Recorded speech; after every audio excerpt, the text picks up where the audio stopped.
Once the plug came off, I could just take the plug and kind of push it up into the console a little bit, and it came right out just super easily.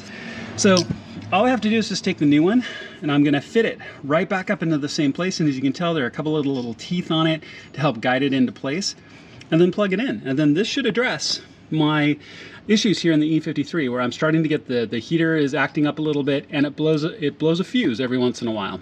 So this should take care of it. This is about as easy as it gets for an FSU.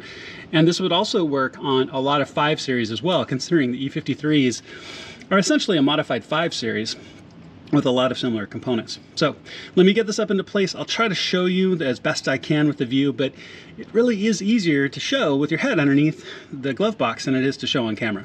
Okay, so let's kind of move slowly here and show you. I know I've got some wires in the way, and I'm going to try to move them. Let me adjust my light a little bit.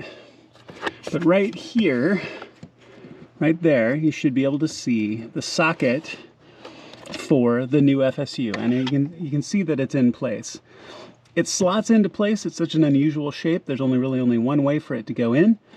And then I'm not convinced that it needs screws. It appears that those loops go onto a couple of posts, at least in this case. And this is where I may be just conflating between the E46 and the E53, because I do remember on the E46 had screws to hold it into place. So if you didn't have screws and you have those posts, and it looks like I've got posts, so you should be fine. So it's fit into place.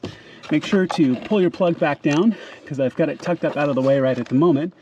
So take your plug and plug it back in securely. Make sure that the FSU is sitting back in its slot securely as well.